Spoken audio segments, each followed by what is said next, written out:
Hi, Onion here, back with Final Fantasy XIV Online, continuing our playthrough of the main story quest, Stormblood. We are starting through the level 66 set of the quest.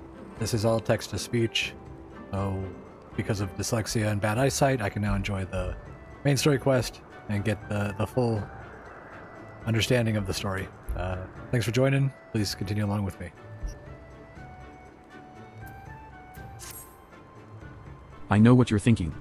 And yes, I could probably have convinced him to let us go had I handled that differently. But then we would have learned naught for our troubles. If there is one thing I know, it is that men of faith yearn to share it with others. And in learning more of their beliefs, we may learn more of other things which may prove useful in the Nadam. When I was carrying out my tasks, I met an elder, a storyteller, named Yujutai. Mayhap he can be our teacher.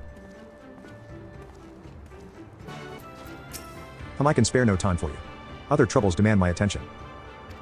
What troubles? What ill fortune has befallen you? Not me, but my lambs. Some few wandered far and have yet to return. Mayhap they will return to their mothers in time. Mayhap they will not. Mayhap you can help? If we must, then we must. Let us be about it, Onion.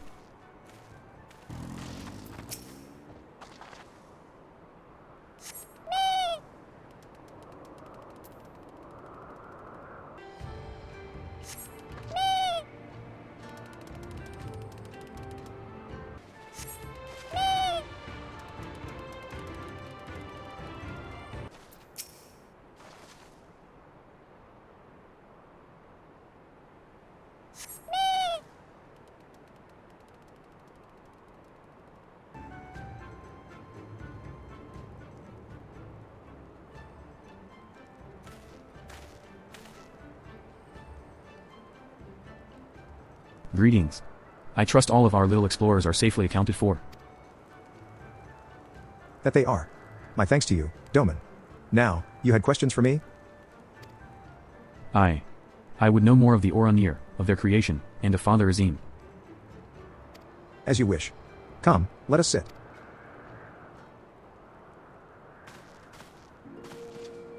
Before we begin, tell me, what do you know of the O-Ra, and how they came to be?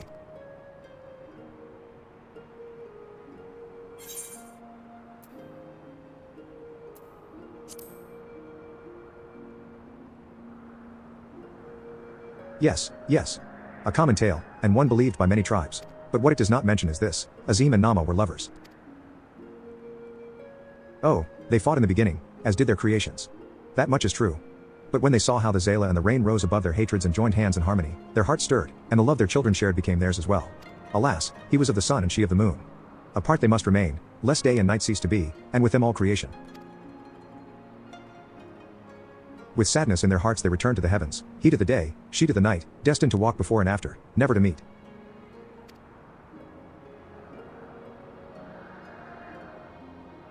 As time passed, Azim's yearning for his beloved grew deeper still.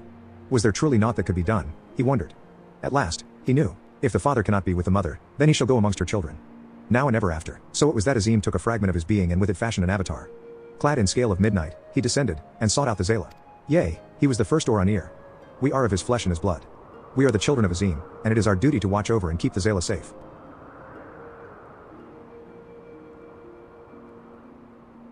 I confess, I did not expect the tale of your people's beginnings to be quite so romantic. Yet I must ask, if it is your duty to defend the Zayla, how can you go to war with him in the Nadam? Is that not a contradiction? If a father disciplines his son, does that mean there is no love in his heart? Zayla are not wont to kneel. They must be made to, only then will they heed reason. I see. Such is the way of the steppe. Thank you, Elder, for sharing with us your wisdom. Eager to depart? Ere you go, you would do well to hear the end of my tale.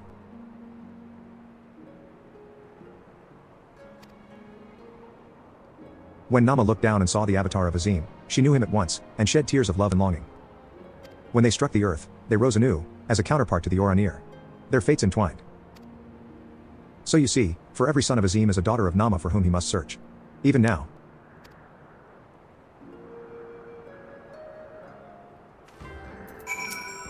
Mayhap I am being overly optimistic, but I sense that these Oranir may prove loyal allies to Doma under the right circumstances. Their arrogance is rooted in the belief that they must act as caretakers of all Zayla. Therefore, if we can prove to them that we come as kindred spirits, seeking to defeat a common foe, but mayhap this is a discussion for after we win the Nadam. Come, let us return to Magne.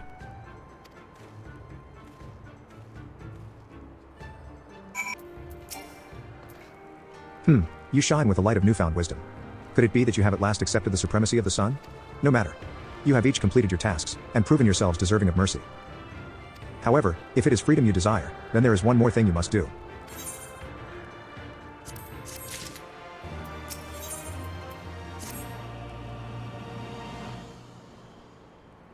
A pity you will not pledge yourselves to the sun. You might have proved useful in the coming Nadam. Nevertheless, I will permit you to return and fight for the mole. Their cause is futile, with or without your assistance. However, you must first complete a final task, as was my decree. You will reconnoiter the encampment of the Death Arl. For this task, 2 will go, and 2 will remain. Should the 2 who embark upon this expedition choose to flee, or be captured or killed by the Death Arl, then the others will be taken as slaves and serve the sun unto death. We'd better not fail then, eh? The question is, who should we send? That is not for you to decide.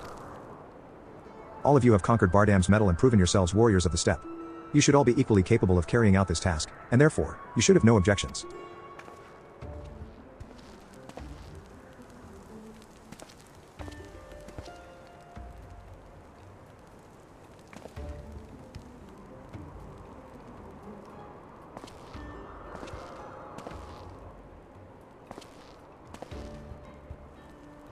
Brother Magne. A word. The Budiga require that a hostage be male, for if these ones fail, we cannot accept a woman as a slave. Therefore, we choose the Firewalker. The one they call Hien. So be it. I shall choose second.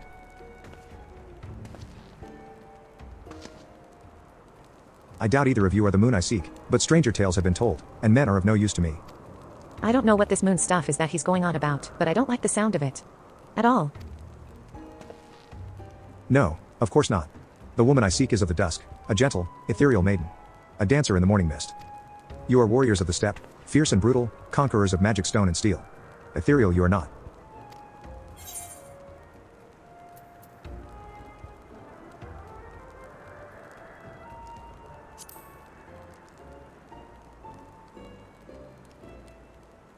Ah, how well your tasks befitted you both. But since I must choose, I choose you. You did well milking the sheep, they took a liking to you, I am told. Bisetsu and Onion, then. I had hoped to see these undying ones for myself, but it seems it was not meant to be.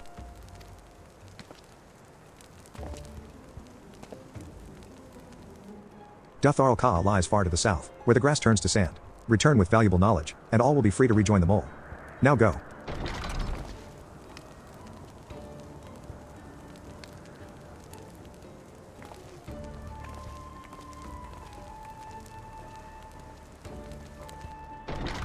Have no fear, my friend. We shall see them freed soon enough. Let us quit this place and speak of our plans outside.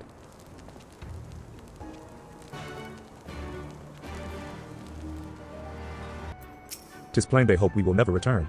I shall enjoy disappointing them. According to my map, there is a colossal wreck to the south which should provide a vantage point from which to survey Death Arl Ka from afar. Let us go and do just that.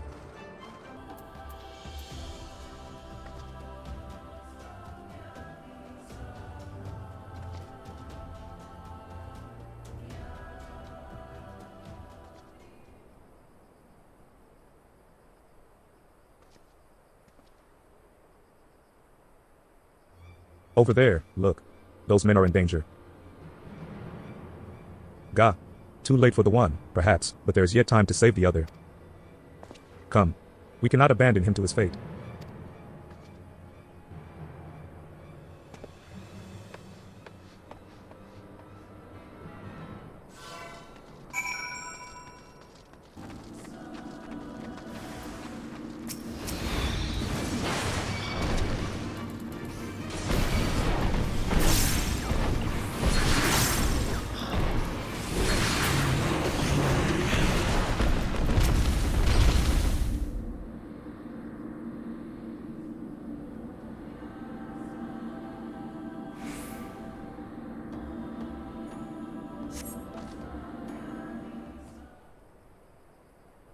I owe you my life. Nay, friend, think nothing of it. I but wish we had come sooner. I knew at once he was dead. It will come as scant comfort, I fear, but I slew the beast responsible. Nay. That is no way for a Death Arl to die. What is this? Who are these outsiders?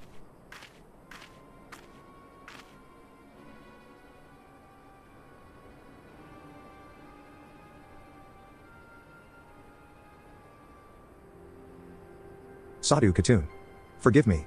We were returning from our hunt when we were caught unawares by Manzaziri. These ones saved me, but Gezer is.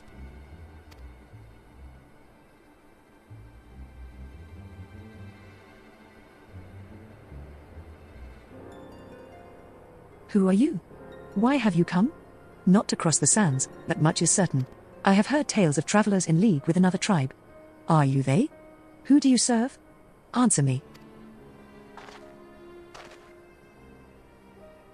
If I may begin to answer your questions before you ask more, we are friends of the mole, and we are come to see the strength of the Dathar for ourselves. The mole? The little lambs who wander to and fro at the behest of their gods? Wahahaha. What fools you are to share the soil of such weaklings. Next you will tell me you wish to fight in the Nadam. Ah, so you do. Ha. That is unexpected, yet not unwelcome. I am Soldu. Khatoon of the Dathal. For your deeds, I grant you leave to walk among us. Come. Look on our glory and despair. We fear no tribe, least of all the mole. Though, if you were of the Oranir, I would burn the flesh from your bones here and now. You can stand, yes? See to the corpse. Yes, Khatoon.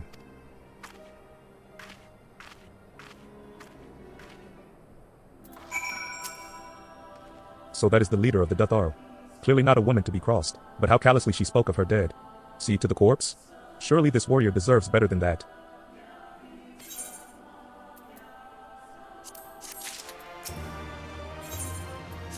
Forgive me, Onion, but I cannot in good conscience ignore the callous disregard that woman showed for her kinsman.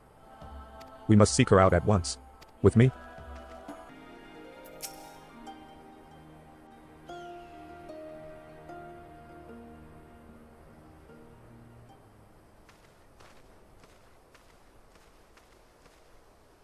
How he died matters not. Geser was a great warrior. He will return to us in time. Not soon enough, Hartoon. The Nardam is nearly upon us. Mayhap we should counsel restraint until after. I do not understand. If Geser is dead, how should he return? Silence! You come to spy on us, knowing naught of our ways. We know you are fearless, and that you are called the Undying ones. That is true. None are braver than the Dathal, for we do not fear death. With death, a warrior must dance boldly, fearlessly, for thus does his soul burn bright. Then, in death, his soul shines white, exalted. The flesh rots, but the soul endures. And ere the seasons have turned, so he shall return. When he is glimpsed in the eyes of a newborn, he is blessed with the same name, that he may grow into a great warrior once more. You mean to tell me these newborn babes and fallen warriors are one and the same? Madness!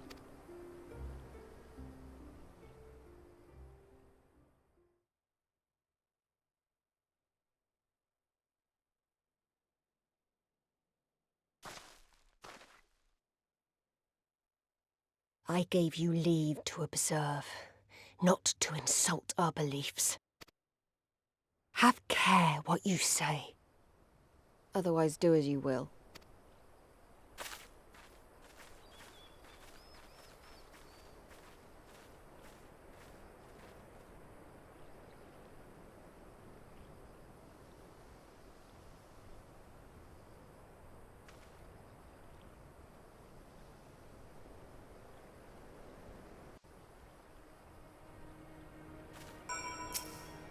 Such contempt as was in their eyes I have never known.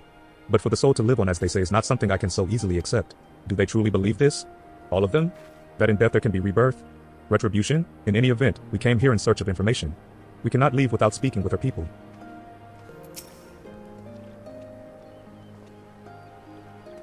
I know you. Reunion. The travelers with the mole girl. I marked you after I left the Oranir. One's from Doma, others I could not place. My name is Coco. Welcome to Dutharl Ka. Coco sounds to your ear the name of a woman? Well, of course. That would be because it is. I died a woman and was reborn a man. It is of no moment, the soul is the soul, and the flesh. Perhaps you scoff? Many would. Many look only to the name and the flesh, and let these things dictate their perceptions. Consider Sadhu Khatun. 3 times before she died a man, yet she returns as a woman the 4th. Yet she is no less fierce, and any outsider foolish enough to think so will learn the truth to their peril. Impressive, is it not? 'Twas slain by my boy. We were childhood friends, he and I, before he fell and returned. A master of the bow. It is good to see that he retains his skill. The cycle of death and rebirth? It is simply that. Take me, I died in battle with the Hotgo. Fiercely did I fight, and so I returned. Alas, we know naught of our past lives. I must learn what it means to be Koya again and again. It is difficult to remember everything, but important.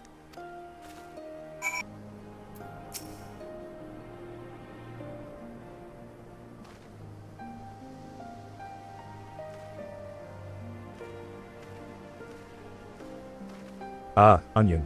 You have completed your inquiries? Aye, it is as she said. They believe with every fiber of their being that their bravest warriors will be reborn. As for me, I observed some of their warriors at practice. They are as formidable as the Oranir, perhaps more, and their weapons are their equal as well. Yet while they do not lack in skill and resources, 'tis plain to see that their numbers are inferior.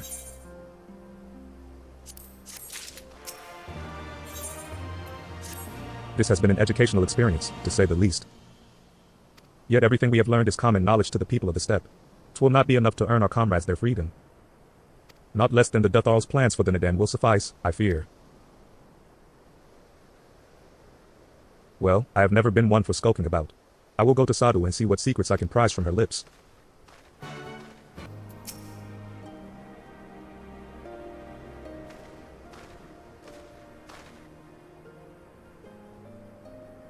The spies return, and they have learned naught.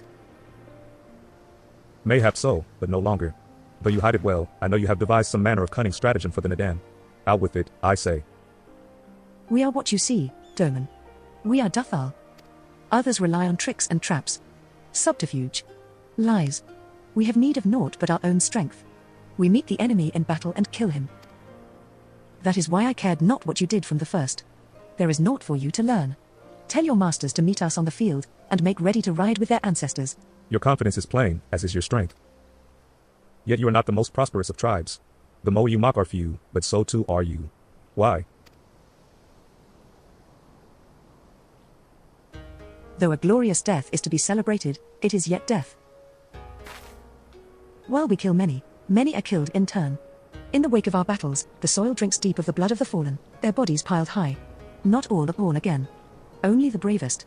Yet one cannot return unless there is a vessel to inherit the soul, and if warriors die ere they birth children, then that is that.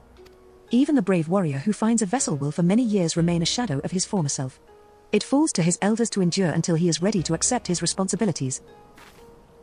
Ever will we meet our enemies in battle without fear. Such is our way, even when our numbers dwindle. If we die, so be it, but know that we fight to live, not to die. Dutharl train and make ready for the day, but they do not rush to meet it. Not until we have done our duty.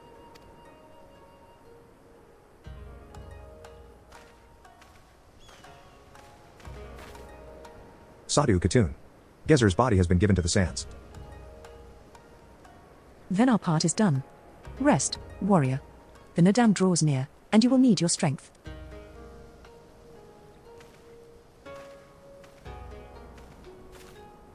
If you intend to fight in the Nadam, you should return to the mole and make ready. But know that when next we meet, you and yours will die, or you could fight for us and live. Think on it, travelers. We shall. But if you would permit me a final question ere we part, where is this place that Gezer has been lain to rest? Though I knew him not, I was there at his end. I wish to say a few words. Rights for the flesh. I have heard of this. Madness, I say, for his body is of the earth now. He will not hear you, but you may speak to the sands, if that is your will. They lie to the west. Make haste, for the gun may already have caught his scent.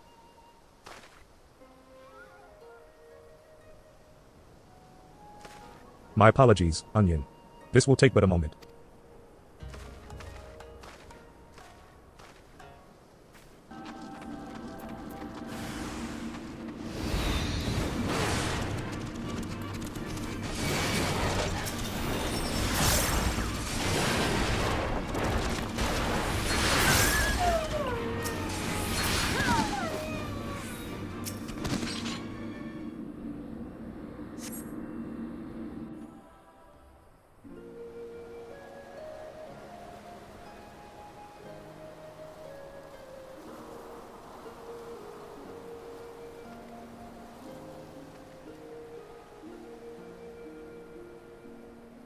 Left for the vultures.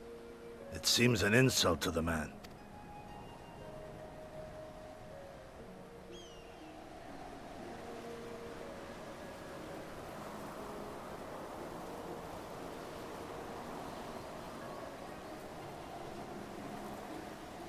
But the soul lives on, they say. These bodies, no more than empty husks, returning to the earth. Seen through those eyes, I suppose the sight is almost comforting.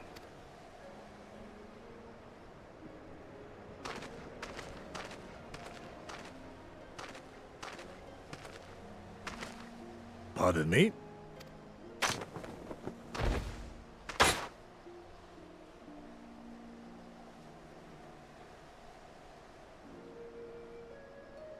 When first I heard the tales, I could not help but scoff. Another queer tribe, I thought, with still queerer customs. Yet having borne witness to their rites, I cannot deny there is a certain logic to it all. A samurai will die for his lord without hesitation or regret. But this is not because he delights in such sacrifice. It is because he has faith that his death will serve a higher purpose. There is an awakening in that instant. When the heart sings, and the blood burns, and his soul finds peace.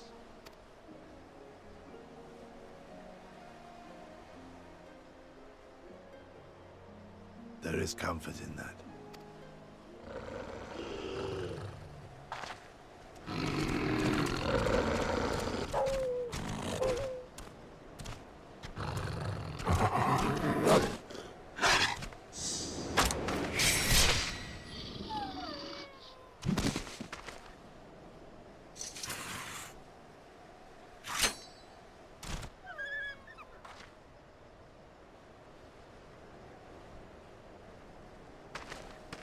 Nay!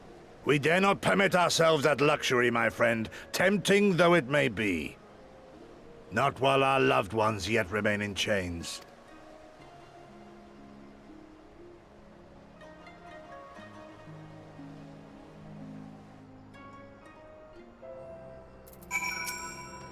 Well, then, we must all be on our way, even Gezer. Let us return to the Dawn Throne, and pray that our tale is enough to satisfy our most radiant taskmaster.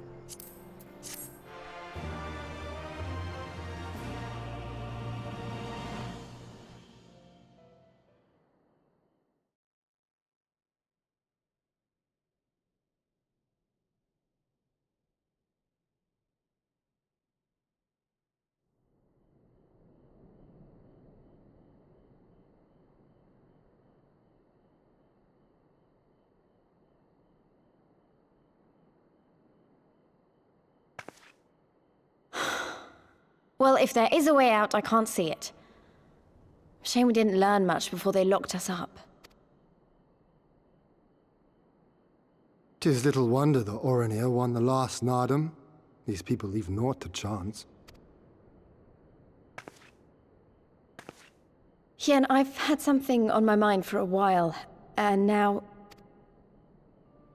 In Alamigo, where I was born, I found it strange that for all the people who supported the Resistance, there were just as many who didn't. But then we came to this part of the world and met with the Confederacy and lots of ordinary domans, and almost every single one of them seemed content to just put up with things, no matter how bad they got. They all had their reasons, of course, and it's not like I don't understand them, but the thought of it made me so angry. After everything they'd been through, everything the Empire had done to them, how could they not rise up? How could they not fight back?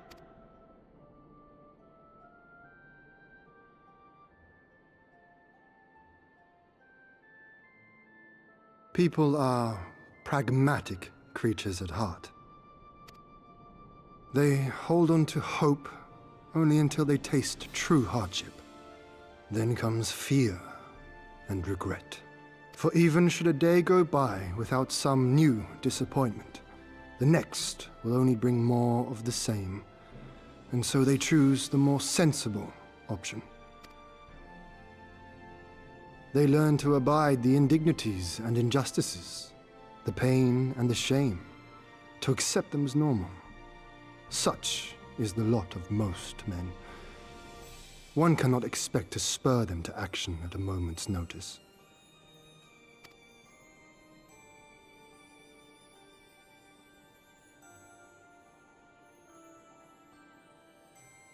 But if one who has known their pain can convince them to strive for something greater and rekindle the fire in their hearts, then they will remember what they have lost, and they will rise.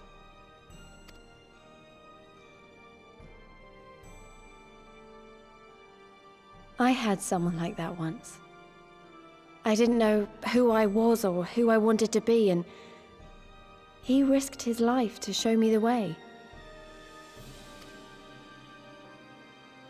Then honor him by doing the same for others, with all your might and main.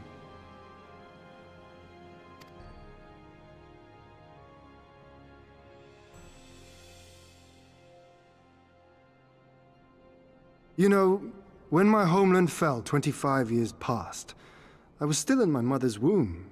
Never have I known a free Doma.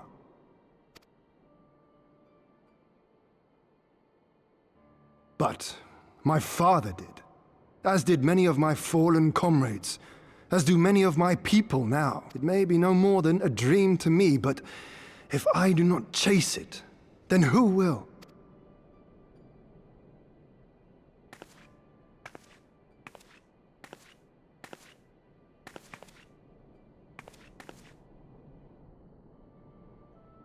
The way you carry it all, you're just the same. As you? Oh, no, not me. Definitely not me. I meant the warrior of light. Out there, somewhere. Doing what needs to be done.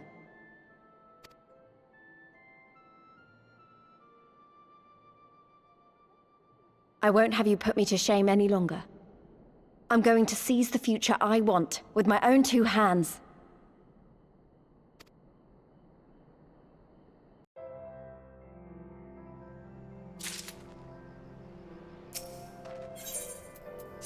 You are ready to depart, I trust? Good. Then let us away.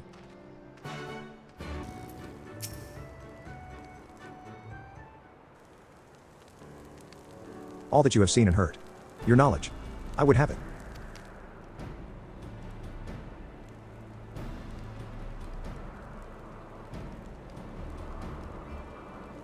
No secret stratagems, you say. That is well. I expected as much. The Dotharl are not schemers. They live only for war, for the contest of strength and will. They are fierce, aye, and to face one is to court death. Meet us on the field, and make ready to ride with your ancestors. Such were the words of their Khatoon, Sadu.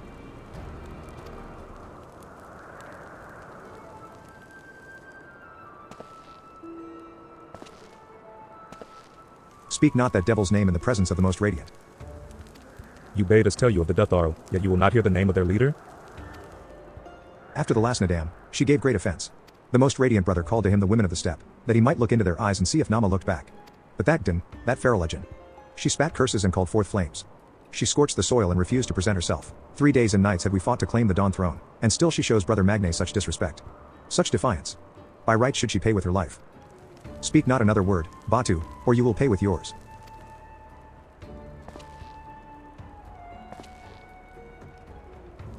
Her words are air, as the Doman say. However, they are proof of your service to the sun. Go and fetch the others from their cells.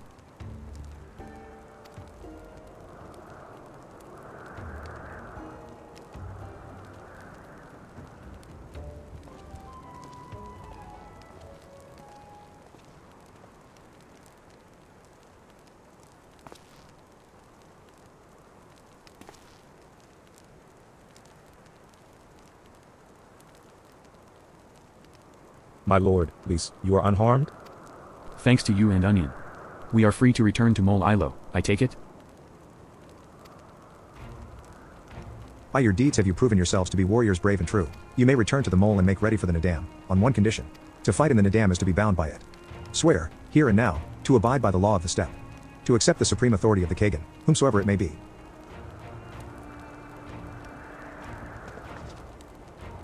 We swear?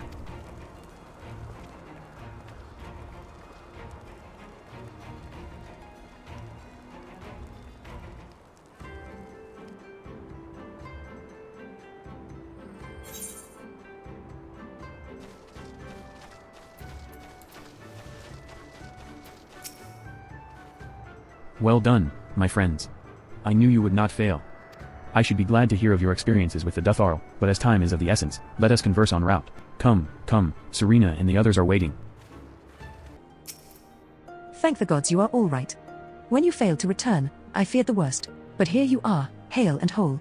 And you survived Bardam's metal. Blessed are we to have you as allies.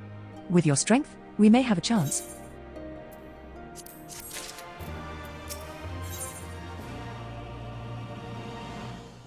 Alright, we'll pause this one here. The next one is the fight and possibly a new area. Thanks for joining. See you in the next one.